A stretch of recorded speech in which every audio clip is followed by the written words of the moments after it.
Сәлеметсіңдер ме оқушылар? Қазақ тілі 3-ші сынып. Бүгінгі өтетін тақырыбымыз Кел балалар оқулық өлеңі.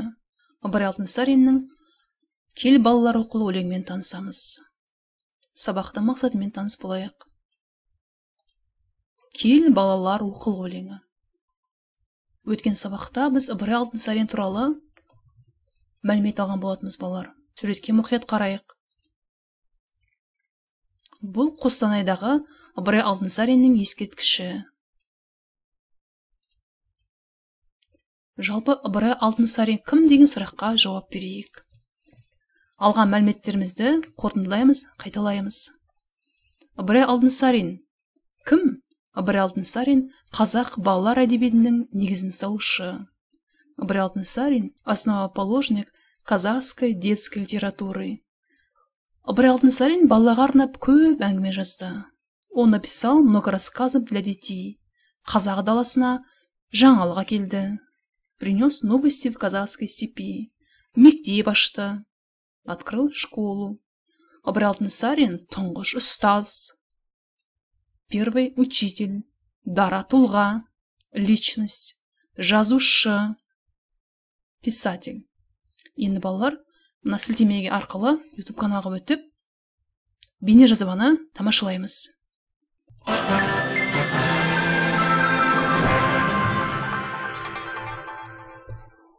Ал балалар, сендер А әрпін үйрендіңдер. Ат, арба. Б әрпін де білесіңдер. Болат, балта, бет. Мынау Г әрпі. Гүл, гүл сара. Енді Г әрпін жазамыз да, міне бұлай. Оның ортасын белбеумен байласақ, Г болып шыға келеді. Ыбырай Алтынсарин қазақтың аса көрнекті ағартушысы, жаңашыл педагог. Өзі әрі ақын, әрі жазушы, әрі этнограф, фольклоршы, әрі аудармашы және публицист. Bir сөзбен айтқанда, өз заманның ақыл ойшылы, әрі қоғам қайраткері. Бар саналы ғұмырын қалған жаңа заманның өркениетті елдерінің қатарына қосу жолын арнаған қара қазақтан шыққан бірінші адам. Шын аты Ибрахим. 1841 жылы Қостанай облысының Қостанай ауданы Арқарағай ауылында туған. Ыбырай білім ордасын өте жақсы аяқтап, тілмаштық, хатшылық қызмет атқарды. Өз бетімен көп ізденіп, білім қорын молайта келе, Ыбырай туған халқына пайдалырақ басқа бір қызмет істеуді мақсат етеді. Осылайша ынтасы ағартушылыққа ауды. Ұлт мектебінің іргесін қалаған баба балаларға сабақты қызықты әрі түсінікті етіп берді. Діни мектепте молдадан сабақ алған балалар бір жылда әзер хат таныса, Ыбырайдың оқушылары небәрі 3 айда хат танитын. Оқу тәрбие жұмысын мүлдем тың бағытта ұйымдастырды. 1879-1883 жылдар аралығында Торғай облысының 4 уезінде Торғай, Ырғыз, Троицка, Ақтөбеде жаңа мектеп ашады. Экономика, ауыл шаруашылығы, қол өнер салаларына қажетті маман даярлайтын училищелер ашуға көп күш жұмсады. Тіптен ауыл шаруашылық училищесіне өзінің иелігіндегі жерін беретін туралы өсиет қалдырды.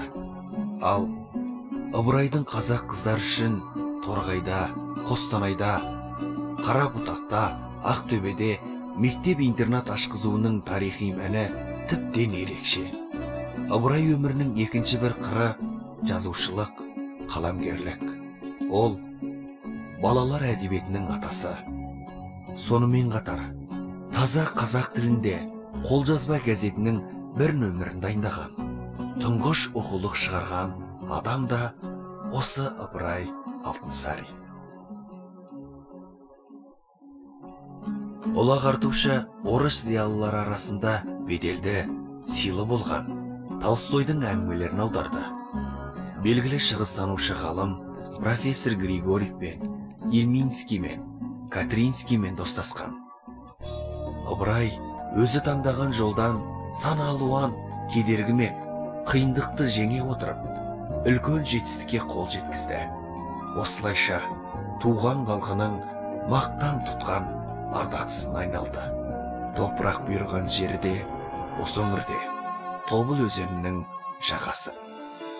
19 ғасырдың екінші жартысында қазақ даласында білім нәрін сеуіп, қараңғылықтың түндігін түрген ағартушының есімі берілген аудан, ауылдар, оқу орындары, көше еліміздің түкпір-түкпірінде бар. Жақсы балалар, біз Ыбырай Алтынсарин туралы бейне жазбаны тыңдадық, көрдік, қажетті мәліметтер алып, білімімізді ары қарай толықтырдық. Енді жалпы Ыбырай Алтынсарин кім деген сұраққа толыққанда жауап алдық. Ыбырай Алтынсарин – первый учитель казахской степи.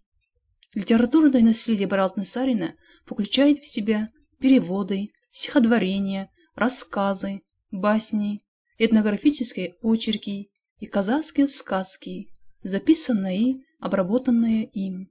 Ыбырай Алтынсарина называют основоположником казахской детской литературы. Ыбырай Алтынсарин был и поэтом. В стихотворениях проявлялась его гражданская позиция. Он обращается к молодежи, говорит о пользе знаний и науки в жизни человека. Кел балалар оқылық, давайте, дети, учиться. Одно из самых известных его произведений. Қазір өлеңмен танысамыз. Кел балалар оқылық, давайте, дети, учиться. Кел балалар оқылық. Оқығанды көңілге ықыласпен тоқылық. Оқысаңыз балалар, шамнан шырақ жағылар, тілегеннің алдыңнан іздемей-ақ табылар. Ыбырай Алтынсарин бұл өлеңде балаларды оқу білімге, ағартушылыққа, жақсы адам болуға, парасатты, ізгі, ақылды, тәрбиелі адам болуға шақырады екен. Ыбырай Алтынсариннің Кел балалар оқылы өлеңі оның шығармашылығындағы ең танымал, ең көрнекті өлеңдерінің шоқтығы деп айтуға болады.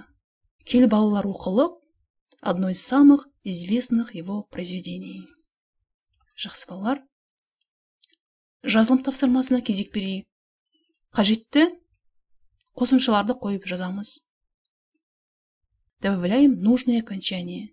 Кел балалар, мына жерде лар деген қосымшаны жалғаймыз, оқылық.